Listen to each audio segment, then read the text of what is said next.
उदया तिथि के अनुसार 25 जनवरी 2025 को खटतिला एकादशी का व्रत रखा जाएगा। इस दिन भगवान विष्णु जी की उपासना की जाती है। खटतिला एकादशी माघ मास की सबसे खास एकादशी मानी जाती है। इस दिन भगवान विष्णु जी की पूजा में तिल का भोग जरूर लगाना चाहिए। माघ मास भगवान विष्णु जी का अत्यंत प्रिय महीना माना जाता है और एकादशी की तिथि विश्वदेव की तिथि होती है।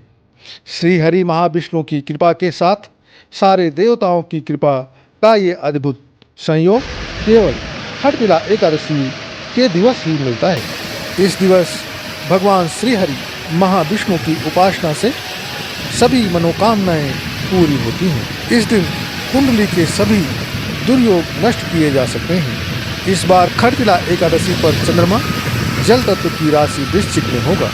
चंद्रमा और मंगल का संबंध भी बना रहेगा। वैसे तो खटतिला एकादशी की तिथि 24 जनवरी को शाम 7:25 पर शुरू हो जाएगी, परंतु सनातन धर्म में प्रत्येक व्रत और त्यौहार उदया तिथि के अनुसार माने जाते हैं। इसलिए 25 जनवरी को खटतिला एकादशी माना जाएगा। इसका उद्यापन 26 जनवरी को 7:12 से 9:21 तक होगा।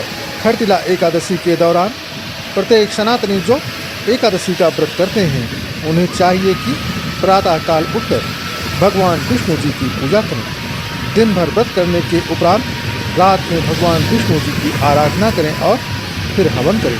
अगले दिन द्वादशी तिथि पर प्रातःकाल उठकर स्नान करें और साफ सुथरे वस्त्र धारण करें। भगवान विष्णु को भोग लगाएं।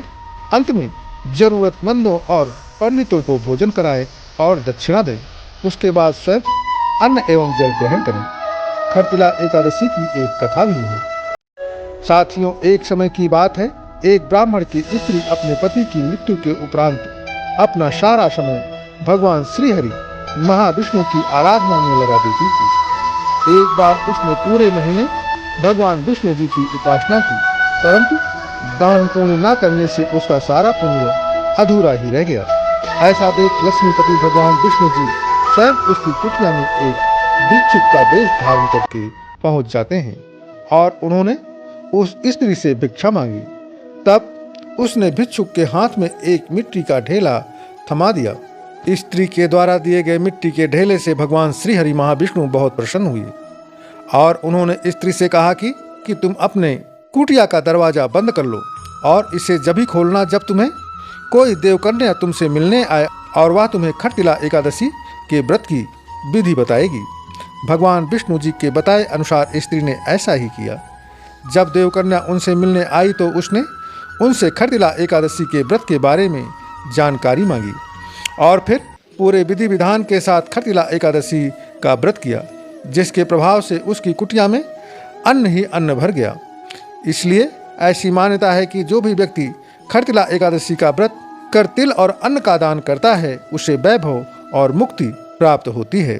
पौराणिक परंपराओं के अनुसार इस दिन भगवान श्री हरि महाविष्णु जी का तिल से तर्पण, तिल से हवन, तिल का दान, तिल से उपटन, तिल से स्नान और तिल से बनी चीजों का सेवन किया जाता है। इस दिन अपने पितरों का तिल से तर्पण करने पर उनका विशेष आशीर्वाद हमें प्राप्त होता है। इसके अलावा पितृ प्रसन्न होते हैं और परिवार को सुख समृद्धि का आशीर्वाद देते हैं। खटतिला एकादशी के दिन तिल का दान अवश्य करें। इस दिवस तिल के दान का विशेष महत्व है।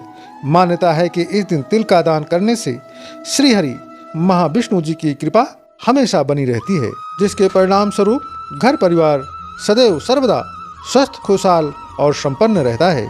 मित्रों, हमारा आपसे अनुरोध है कि सभी व्रतों के राजा माने जाने वाले एकादशी के व्रत को सभी सनातनी अवश्य करें। धन्यवाद। प्रेम से बोलिए जय श्री हरि महाविष्णु जी की।